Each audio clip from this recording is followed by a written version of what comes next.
কখন সকাল, কখন বিকাল, কখন রাত। আমি কি রূপালী পর্দায় পরিমণি মানেই এক জাদু, এক অনুভূতির নাম। এবার সেই জাদু ছড়িয়ে পড়তে চলেছে দুই বাংলার দর্শকদের হৃদয়ে। নতুন বছরে মুক্তি পেতে যাওয়া দেবরাজ সিনহা পরিচালিত ফেলু বকশী সিনেমায় তিনি ধরা দেবেন লাবণ্য চরিত্রে। পরিমণির এই চরিত্র যেন নিজেই এক রহস্য, এক উষ্ণতার গল্প। 17 ডিসেম্বর নিজের ফেসবুক পেজে একটি পোস্ট শেয়ার করে পরিমণি লিখেছেন, লাবণ্যের সাথে পরিচিত হও, যে তার উষ্ণতা এবং আত্মবিশ্বাস দিয়ে সমস্ত কিছুকে প্রজ্বলিত করে। চমৎকার মন, বিশেষ করে চওড়া হাসি দিয়ে সে বুদ্ধিদীপ্তভাবে মানবিকতা এবং ভালোবাসাকে ছড়িয়ে দেয়।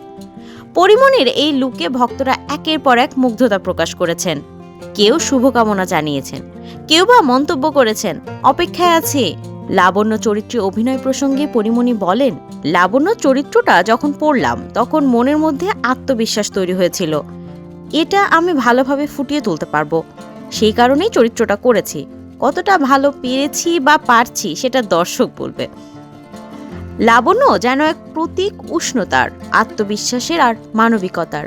পরিমণি এই চরিত্রে কতটা প্রাণ ঢেলেছে তা প্রেক্ষাগৃহে বসে দর্শকরাই বিচার করবেন। থ্রিলার ঘরানার এই সিনেমার নাম ভূমিকায় রয়েছেন সোহম চক্রবর্তী। লাবণ্যর জীবনের অদেখা গল্প ও ফেলু বকশীর রহস্য মিলেমিশে এক নতুন আঙ্গিকে ধরা দেবে এই চলচ্চিত্রে। সোহমের পাশাপাশি সিনেমাটিতে আরও অভিনয় করেছে কলকাতার জনপ্রিয় অভিনেত্রী মধুমিতা সরকার। গত বছরের এপ্রিলে শুরু হওয়া এই সিনেমার শুটিং হয়েছে কলকাতার মনোমুগ্ধকর লোকেশনে।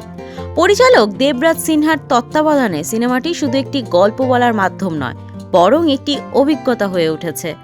ভক্তদের প্রতিক্রিয়া ইতিমধ্যেই বলে দিচ্ছে ফেলু বকশী ঝড় তুলতে চলেছে দুই বাংলায়। তার লাবণ্যময়ী চরিত্র দর্শকদের হৃদয়ে কতটা দাগ কাটবে তার অপেক্ষায় সবাই। নতুন বছরে 17 জানুয়ারি মুক্তি পেতে যাওয়া ফেলু বকশী কি পরিমণির সাফল্যের নতুন দিগন্ত উন্মোচন করবে? উত্তর অপেক্ষা করছে প্রেক্ষাগৃহে।